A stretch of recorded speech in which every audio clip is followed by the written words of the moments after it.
नयनिका के दोनों ननंद शहर से वापस आ गई थी पढ़ाई ख़त्म करके। नयनिका रोज़ उनके लिए मज़ेदार नाश्ता बनाती थी। पिछले एक हफ्ते से वो बहुत ही मेहनत करके अपने दोनों ननंद सिमसिम और टिमटिम के लिए नाश्ता बनाती थी, पर सिमसिम और टिमटिम को नयनिका का बनाया हुआ नाश्ता बिल्कुल पसंद नहीं आता था। ये क्या बना कर दिया है आपने? भाभी, ये सब हमें बिल्कुल पसंद नहीं। पिछले 7 दिन से यही सब बना कर दे रही हैं आप हमें। क्या समझती हैं हम ये सब खाएं? देखो तो दीदी, ये खाना तो बिल्कुल इनकी शक्ल जैसी है और स्वाद इतना फीका। बिल्कुल आपका पर्सनालिटी है ये खाना। हम नहीं खाते ऐसा खाना। अपनी दोनों ननंद की ऐसी व्यवहार देखकर नयनिका स्तब्ध रह जाती थी। ये क्या है? कैसे मुंह पर बोल रहे हैं ये लोग? इतना अच्छे से बात करती हूँ इनसे, पर ऐसे व्यवहार कर रहे हैं। बहुत ही बुरा लग रहा है मुझे। पर मनोज तो अपनी बहन से बहुत प्यार करते हैं। कुछ भी बोलूँगी अच्छा नहीं रहेगा, पर ऐसा कोई कैसे व्यवहार कर सकता है किसी के साथ? सच बात तो ये थी कि सिमसिम और टिमटिम अपनी भाभी को बिल्कुल पसंद नहीं करते थे। उन्हें चाहिए था एक ग्लैमर वाली भाभी, और नयनिका बहुत ही सिंपल थी, सावली सलोनी सी और बहुत ही धीरे बातचीत करती थी। उन दोनों को लगता था नयनिका बहुत बड़ी मूर्ख है और उस घर के बहू बनने के लायक नहीं है। ये क्या दादी, भैया ने क्या देखा जो इसको इस घर की बहू बना दिया? ना इसका स्टैंडर्ड है, ना लुक्स है, कुछ भी। अरे बस भी करो, वो सुनेगी क्या सोचेगी? बहुत अच्छी लड़की है नयनिका। तुम अगर उससे बातचीत करोगे, घुलोगे मिलेगे तो पता चलेगा दिल की कितनी अच्छी है, घर का कितना अच्छे से ख्याल रखती है। अरे मैं तो बोलूँगी कि मेरे पोते ने हीरा चुना है, हीरा, इस घर के लिए। तुम दोनों मूर्ख हो। पहले उसे जानो फिर बात करो। क्या जानना? आप नहीं देख रही हैं क्या? कैसे कपड़े पहनती है, कोई स्टैंडर्ड नहीं है उसका। इतनी सिंपल सी चोटी बनाकर आ जाती है। देखो तो मेरी सहेलियां इसे देखेंगी तो मजाक उड़ाएंगी। हमारा भाई तो राजकुमार जैसा है, उसके लिए तो कोई क्वीन जैसा, बाबी डॉल जैसा लड़की आना चाहिए था इस घर में, जो ग्लैमर से भरी हो। ये क्या है? हाँ, भैया ने इसे पसंद कर ली। दोनों बहनें दिन भर यही सब बोलती अपनी दादी को, पर उनकी दादी लीलावती वो दिल की बहुत अच्छी थी और नयनिका से बहुत प्यार करती थी। क्या मूर्ख है दोनों। अगर मेरे पोते मनोज को ये सब पता चला तो उसका रिश्ता खराब हो जाएगा अपने बहनों के साथ। ये लड़कियां मुंह पर कुछ भी सुना देती हैं नयनिका को। ये तो ठीक बात नहीं है। वो लड़की बहुत अच्छी है, इसका मतलब ये नहीं कि ये दोनों ऐसा व्यवहार करती रहे। दादी माँ, आज मैंने इलिस माछ बनाया है। बहुत पसंद है ना सिमसिम और टिमटिम को? अरे बेटी, किसे पसंद हो नहीं हो, तुम खाना बहुत अच्छी बनाती हो। देखो बेटी, मैं तुम्हें सीधे सीधे बोलना चाहती हूँ। सिमसिम और टिमटिम की व्यवहार के लिए मैं तुमसे माफ़ी मांगती हूँ। क्या करूँ बोलो? वो दोनों बहुत ही लाड प्यार से पले बड़े हैं, इसलिए थोड़ा बिगड़ गए हैं, पर दिल की अच्छी हैं। कोई बात नहीं दादी जी, मुझे उनके बातों का बुरा नहीं लगता। वैसे भी मनोज जी ने बोला है कि तुम सिर्फ भाभी नहीं हो, माँ भी हो, और ये बात याद है मुझे। वो कुछ भी बोले, मैं कुछ कलेश नहीं करूँगी। आप परेशान ना हो, मेरा मन ऐसा नहीं है। हाँ बेटी, मुझे पता है तुम बहुत सहती हो, पर सहने की भी हद होती है। बस तुम्ही से मैं बोल सकती हूँ, उन दोनों को तो नहीं बोल सकती। कहाँ सुनती है मेरी? आकर 2 घड़ी पास भी ढंग से नहीं बैठती है, और आकर बैठती है तो ऐसी ऐसी बात करती है कि मैं खुद ही चाहती हूँ कि उठकर यहाँ से चली जाए। क्या अब बोलूँ मैं? ये क्या है? इलिस माछ को आपने बेकार बना दिया है बिल्कुल। ऐसा कौन बनाता है? हम नहीं खाते ऐसी करी, और करी बनाने के लिए आपको किसने बोला था? कुछ ढंग का बना देती। आजकल तो फोन देखकर हर कोई मास्टर शेफ बन सकता है, आप क्यों नहीं बन सकती? हाँ, ऐसा खाना बनाकर दे दिया है। पिछले 7 दिनों से घास फूस पता नहीं जो दिल में आए वो बनाकर दे देती है। क्या समझ रखा है? इस घर का कोई स्टैंडर्ड है? हम ऐसे वैसे नहीं खाते हैं। मैंने तो बहुत ही मेहनत करके ये इलिस माछ बनाया था। मुझे लगा तुम दोनों को बहुत पसंद आएगा, पर कोई बात नहीं। तुम दोनों मुझे बता दो, तुम दोनों को क्या पसंद है? मैं तुम दोनों को अपने पसंद का खाना बना कर दूंगी। अच्छा, हमें क्या पसंद है आप बना कर दोगी? ठीक है, जाओ बनाओ। Sushi, Japanese fried rice, hot dogs, spring rolls, burger, pizza, जाओ बना कर लाओ। क्या? पर मुझे ये सब बनाना नहीं आता। आएगा भी कैसे भाभी, आपका स्टैंडर्ड ही ऐसा है। दादी बोल रही थी आपका तो झोपड़ी जैसा घर है। ये सच है क्या? ये क्या बात हुई? आप दोनों ऐसे क्यों बात करते हो मुझसे? अब मैं तुम्हारी भाभी हूँ और थोड़ा रिस्पेक्ट देकर बात करो। ऐसे किसी के साथ बात करना बिल्कुल अच्छी बात नहीं है। आपको और रिस्पेक्ट देकर बात करें, हम तो आपको भाभी ही नहीं मानते। पता नहीं भैया पर क्या जादू मंत्र आपने कर दिया और उसे अपनी मुट्ठी में कर लिया, पर हमको नहीं कर सकती। इस घर में कोई स्टैंडर्ड घर की लड़की आना चाहिए था, खानदानी घर की लड़की। अगर माँ होती तो कभी आपको बहू स्वीकार नहीं करती, और हम दोनों कभी आपको स्वीकार नहीं करेंगे। ना आपका स्टैंडर्ड है, ना स्टेटस है, कुछ भी नहीं है। हमारे भैया को फंसाकर शादी कर लिया है, पर सपने मत देखिए, हम आपको कभी नहीं अपनाएंगे। टिम ये चाहती है जैसे भैया इसी के मुट्ठी में बंद हो गए हैं, हम भी इसके मुट्ठी में बंद हो जाए। दादी और भैया मूर्ख हैं, हम नहीं। और नहीं तो क्या, सिमसिम दिन भर दादी के पास बैठकर गप्पे लड़ाती रहती है और अपने पति को तो अपने बस में ही कर लिया है, पर हम पर ये सब नहीं चलेगा, हम इतने मूर्ख नहीं हैं। पैसे और रूप के घमंड में चूर सिमसिम और टिम क्या कुछ नहीं बोल रहे थे अपनी भाभी को। तभी वहां पर आ जाती है लीलावती। ये क्या कर रहे हो दोनों? तुम दोनों को शर्म नहीं है? ऐसे बात करता है क्या कोई किसी के साथ? वो तुम्हारी भाभी है और मेरे पास आकर बैठती है, मुझसे बात करती है। क्यों तुम दोनों को चिढ़ हो रही है? तुम दोनों तो मेरी नातिन हो, एक बार भी आकर मेरे पास कभी बैठा है, कभी सुख दुख मेरे साथ बांटा है? नहीं, तुम दोनों को तो बस तुम्हारा वो फोन चाहिए। तुम्हारे सहेलियां से बात करोगी घंटों तक, फोन देखोगी घंटों तक, पर दादी के लिए समय नहीं है, परिवार के लिए समय नहीं है। अब वो लड़की अपने घर परिवार को संभाल रही है, हाँ, सबसे अच्छा रिश्ता बनाने की कोशिश कर रही है, तो तुम दोनों मिलकर गुड़ गोबर कर रहे हो। इस तरह लीलावती बहुत डांटती है और बहुत समझाती है अपने दोनों नातिन को, पर सिमसिम और टिम दोनों तो अंधी और मूर्ख हो गई हैं घमंड अहंकार में। वो दोनों भला अपनी दादी के बात को कैसे समझती? दोनों मुंह मोड़कर अपने कमरे में चली जाती हैं। बेटी, कल जो तुमने इलिस माछ बनाया था बहुत अच्छा था। हाँ माँ जी, पर दोनों को पसंद नहीं आया। मूर्ख है दोनों, उन्हें अगर पसंद नहीं आया तो खुद बनाकर खा ले। हाँ, तुम्हें इतना फिक्र करने की कोई ज़रूरत नहीं। अच्छा बेटी सुनो, तुम्हें तो पता है ना मेरी छोटी बहन की नातिन की सगाई है। मुझे 1 हफ्ते पहले ही वहाँ जाना चाहिए, नहीं तो अच्छा नहीं रहेगा। वैसे मनोज मुझे छोड़ने जा रहा है। बेटी घर का ख्याल रखना। तुम्हें तो पता है हमारे गांव में कितनी सारी बातें करते हैं, बहुत कुछ है इस गांव में, मैंने तो तुम्हें बताया ही है, तो ध्यान रखना उस बात की। हाँ दादी जी, मुझे पता है, पर दादी जी मैं इन सब बातों पर ना बिल्कुल विश्वास नहीं करती।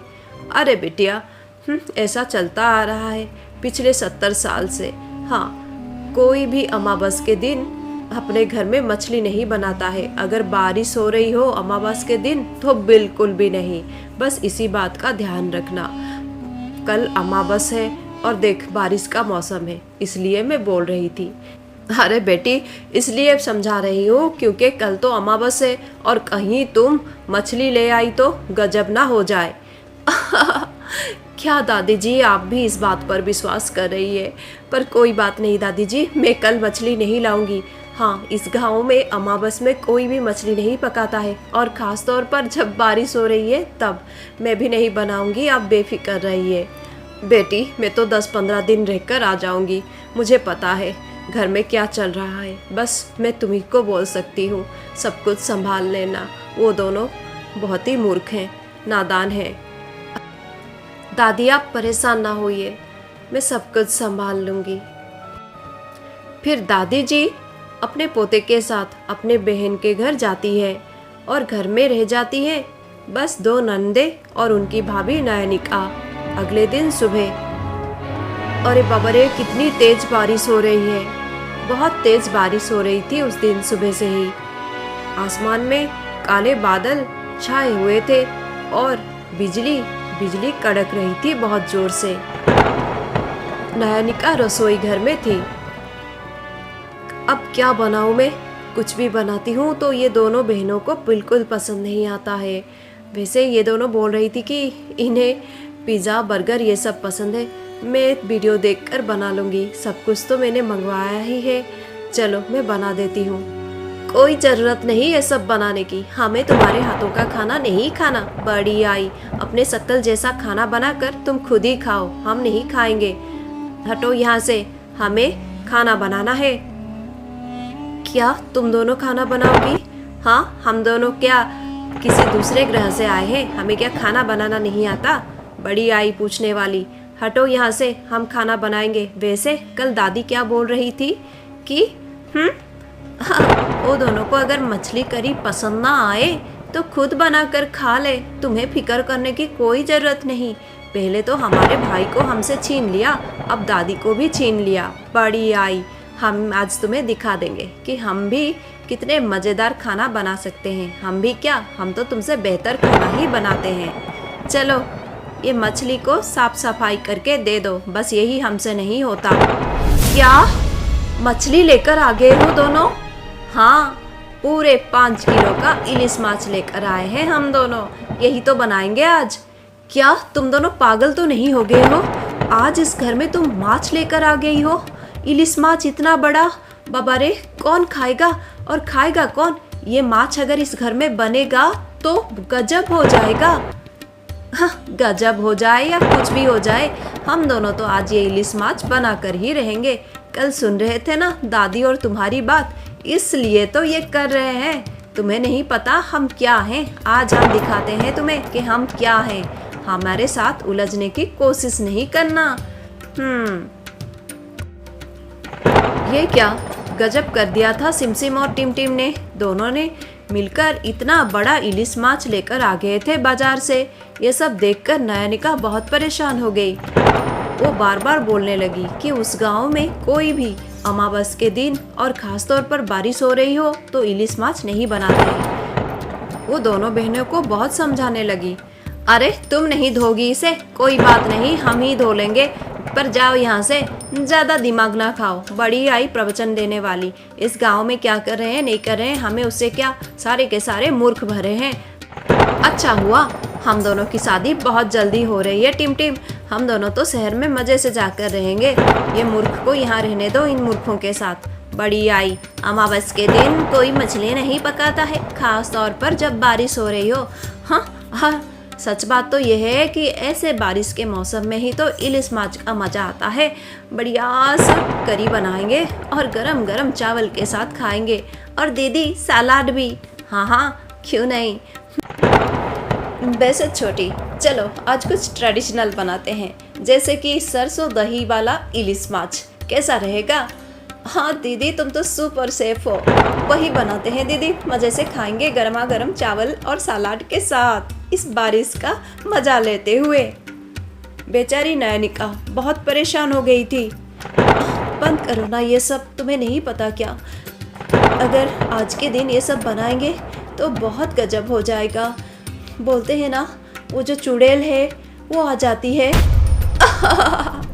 60 साल पहले किसी के यहाँ वो चुड़ैल जी आई थी, पता नहीं उसने क्यों चुड़ैल जी को इनविटेशन दिया था, और तब से ये इंटेलिजेंट जीनियस गांव वाले ये बात मान रहे हैं। 60 साल पहले क्या हुआ था इस बात को पकड़ कर बैठे हैं, और 60 साल से कोई भी यहाँ पर अमावस के दिन, और ख़ास तौर पर जब बारिश हो रही हो अमावस के दिन, तो इलिस माछ नहीं बनाता है डर के मारे। सोचता है कि वो चुड़ैल आएगी और इलिस माछ के करी के साथ उनको भी खा जाएगी। और तुम समझती हो हम दोनों ऐसे मूर्ख हैं? इतने बड़े कॉलेज में हम दोनों पढ़ रहे थे, तुम क्या समझती हो हमको? आज तो हम दोनों क्रांति लाएंगे इस गांव में। हम दोनों ये मछली करी बनाएंगे और लोगों का भ्रम टूटेगा। सुन लेना खुद अपने कान से। अच्छा जाओ यहाँ से, हमें अभी मछली पकाने दो। अब नयनिका क्या करती, बार बार समझाने पर भी दोनों बहनों ने उसकी बात नहीं मानी। क्या होगा, बहुत डर लगता है मुझे। पिछले 60 साल से कोई भी ऐसा नहीं कर रहा है इस गांव में। ये दोनों ये क्या कर रहे हैं? हाँ, मैं भी ये सब बात नहीं मानती, पर पता नहीं क्यों अजब सा डर मुझे भी लग रहा है। मन बेचैन हो रहा है। तभी अचानक से पायल की छम-छम की आवाज़ आती है। ऐसा लगता है जैसे कोई आ रहा है। अरे, ये किसकी पायल की छम-छम है? तभी अचानक दरवाज़ा कोई खटखटाता है। मौसी, आप? हाँ हाँ बच्चों, मैं आ गई। मुझसे रहा नहीं गया। मतलब तुम लोग आए हुए 7 दिन हो गया है। कब से चाह रही थी कि मैं आ जाऊँ। पास ही के गांव में ही तो रहती हूँ। पर देखो, घर में इतना सारा काम, समय कहाँ मिलता है। पर आज आ गई मैं। अरे बाबा रे, क्या खुशबू है। इलिस माछ बना रहे हो क्या दोनों? ये तो सरसों वाला इलिस माछ लग रहा है। हाय, बड़ा मज़ा आएगा। इतने दिनों बाद खाऊंगी मैं सरसों वाला इलिस माछ। हाँ हाँ मौसी, सरसों वाला इलिस माछ ही बना रहे हैं हम दोनों। बड़ा मज़ा आएगा मौसी, बड़ा मज़ा आएगा। आज तो हम तीनों मिलकर मज़े से खाएंगे, बारिश का मज़ा लेते हुए। बारिश में सरसों वाला इलिस माछ। अरे, मेनका मौसी जी आ गई अचानक। वो तो अचानक कभी नहीं आती हैं, फ़ोन करके आती हैं। पर कोई बात नहीं, अच्छा हुआ ये आ गई। थोड़ा साहस बढ़ा मन में। बहुत ही डर लग रहा था। मैं इन्हें बताऊंगी, ये शायद उन्हें अच्छे से समझा सकेंगी और वो दोनों इनकी बात शायद सुन लेंगी। मेरी तो नहीं सुनती हैं। पर देखो, तब से चिपक कर बैठी हैं। कैसे बात करूं मैं मौसी जी से? अरे मौसी जी, हमने बना दिया है इलिस माछ। थोड़ी देर में बैठकर खाते हैं। अरे हाँ बेटी हाँ, पर मैं अब नहीं खाऊंगी। मैं तो शाम को ही खाऊंगी। हाँ, पर क्यों मौसी जी? इतने मेहनत से हमने बनाया है। अरे बेटी, आज मेरा उपवास है। मैं शाम के बाद ही तो खाती हूँ। अब मतलब जब उपवास होता है मेरा, तो सूरज ढलने के बाद ही खाना खाती हूँ मैं। और इलिस माछ बना है तो बहुत सारा इलिस माछ मेरे लिए रख देना तुम दोनों। मैं तो खाऊंगी और साथ में बहुत कुछ खाऊंगी।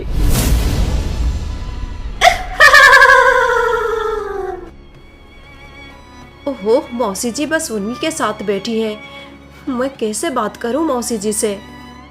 मौसी जी, अगर तीनों मिलकर खाते तो बहुत मजा आता। ऐसा लगता जैसे पार्टी हो रही है। आप तो हमारी सहेली हो ना बचपन से। एक काम करते हैं, शाम को ही हम तीनों मिलकर खाएंगे। अभी नहीं खाएंगे हम दोनों। अभी हम दोनों इंस्टेंट नूडल्स खा लेते हैं। क्यों टिम टिम? हाँ सिम सिम। अब पर मैं एक काम करती हूँ, मैं मछली की करी को गरम करके आ जाती हूँ, नहीं तो खराब हो गया तो। हाँ हाँ मौसी जी। फिर मौसी जी रसोई की ओर जाती हैं। चलो अच्छा है, अब ये रसोई की ओर जा रही हैं। मैं इनसे बात कर लूँगी। हाँ, यही उन दोनों को समझाएंगी। फिर हम वो मछली की करी फेंक देंगे। जब नयनिका रसोई घर में जाती है मौसी जी से बात करने, तो उसकी आंखें फटी के फटी रह जाती हैं। ये क्या देख लिया उसने? हाँ, ये क्या देख लिया मैंने? ये कौन है? नयनिका बिल्कुल शोर नहीं मचाती है। वो चुपचाप अपने कमरे में चली आती है। हे भगवान, ये मौसी जी नहीं, ये तो वही चुड़ैल है। ये मैं क्या देख रही हूँ? मुझे तो इन सब बातों पर विश्वास नहीं था। पर अब मैं क्या करूँ? मुझे कुछ समझ में नहीं आता। मैंने तो सुना है ये चुड़ैल बहुत ही निर्दयी है। ये मछली की करी भी खा जाएगी और साथ में हम सबको खा जाएगी। क्या करूँ मैं? हे भगवान, क्या करूँ? मेरी मदद करो प्रभु, मेरी मदद करो। नयनिका और उसकी दोनों ननंद सिमसिम और टिमटिम बुरी तरह फंस गए थे और नयनिका को बिल्कुल भी समझ में नहीं आ रहा था कि वो क्या करेगी। तभी अचानक उसे दादी जी की बातें याद आती है। बेटी, गांव वाले उसे चुड़ैल बोलते हैं। मैंने तो उसे इंसान रूप में देखा है। मैं तब बहुत छोटी थी। वो हमारी गांव की सबसे सुंदर लड़की थी। उसका नाम था मणिमाला। बहुत ही अजीब गरीब हरकतें करती रहती थी। गांव वाले बहुत डर जाते थे क्योंकि वो हमेशा अकेली रहती थी, किसी से कुछ बात नहीं करती थी और जंगलों में भटकती रहती थी। फिर झील के किनारे बैठकर मछलियों से बातें करती। एक दिन किसी ने उसे देख लिया। बारिश में वो अपने मुंह से आग निकालकर मछली पका रही थी झील के किनारे बैठकर। फिर क्या था, गांव वाले डर गए और सब मिलकर उसे गांव से निकाल दिया। पर वो तंत्र मंत्र साधना में माहिर हो गई थी। गांव वालों का बुरा करना शुरू कर दिया। फिर एक तांत्रिक ने गांव वालों की मदद की। तांत्रिक ने बताया कि नींबू मणिमाला की कमजोरी है और उसने नींबू से कुछ घोल बनाया, पता नहीं क्या, और फिर मणिमाला को नष्ट कर दिया उसने। उस दिन से मणिमाला गायब तो हो गई, पर वो हर अमावस को आ जाती अगर किसी के घर में मछली बनती तो। अगर अमावस के दिन बारिश हो रही हो और किसी के घर में मछली बन रही हो तो वो जरूर आती है। इस वजह से कोई अमावस के दिन हमारे गांव में मछली नहीं पकाता है। और अगर बारिश हो रही हो अमावस के दिन तो भूल से भी कोई मछली का नाम भी नहीं लेता है, क्योंकि 50 साल पहले बहुत कुछ हुआ था, बहुत भयंकर सा। उसने बहुतों को मार दिया है। हाँ, वो बहुत ही भयंकर है। सूरज ढलने के बाद उसकी शक्ति जागृत हो जाती है। इसलिए बेटी, इस गांव में कोई भी अमावस के दिन मछली नहीं पकाता है। अगर बारिश हो रही हो अमावस के दिन तो भूल से भी नहीं। समझ गई ना? सारी बातें मुझे याद आ गई। तांत्रिक ने नींबू से कुछ घोल बनाया और इस चुड़ैल की कमजोरी नींबू है, पर मुझे समझ में नहीं आता मैं क्या करूं। इतना तो पता लग गया कि इसकी कमजोरी नींबू है और उस तांत्रिक ने कुछ घोल बनाया था नींबू से। मैं क्या करूंगी? हे प्रभु, मेरी मदद करो। मैं विश्वास से कुछ कर रही हूँ। हाँ, इसकी कमजोरी अगर नींबू है तो इसका नाश भी नींबू से ही होगा, पर मुझे पता नहीं कैसे होगा। प्रभु जी, मेरे साथ रहना। मैं विश्वास से कुछ कर रही हूँ, आप मेरे साथ रहो। जो आप पर विश्वास करता है वो कभी निराश नहीं होता। फिर नयनिका रसोई घर में जाती है और चाय बनाती है। चाय में वो बहुत सारा नींबू निचोड़ देती है। इधर मणिमाला मन ही मन बहुत खुश हो रही है। क्या मूर्ख है दोनों, तब से ऐसी ऐसी बातें कर रही हैं मुझसे जैसे मैं इनकी सगी मौसी हूँ। अगर मेरी असलियत जानने के बाद इनका तो होश ही उड़ जाएगा। सूरज ढलने के बाद ही तो मैं अपनी शक्ति जागृत करूंगी, तब मेरी शक्ति बहुत तेज होती है। कितने मूर्ख हैं ये तीनों, इन्हें बिल्कुल भी पता नहीं चल रहा है कि मैं कौन हूँ। आज तो मजा आ जाएगा। इलिस माछ के साथ इन तीनों को खा जाऊंगी मैं।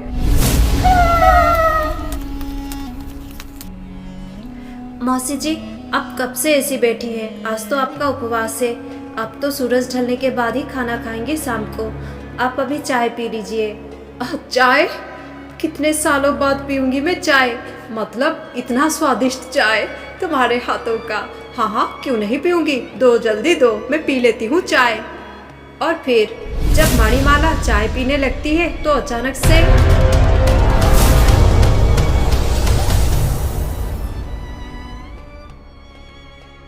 अपने आंखों के सामने ये सब देखकर सिमसिम और टिमटिम के तो होश ही उड़ जाते हैं। फिर सारी बातें बता देती है नयनिका उन दोनों को।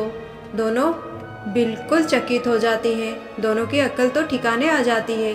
दोनों ननंद अपने भाभी के सामने बहुत ही शर्मिंदा हो जाते हैं, माफ़ी मांगते हैं और आज के बाद वो दोनों अपनी भाभी का बहुत ही सम्मान करने लगती हैं।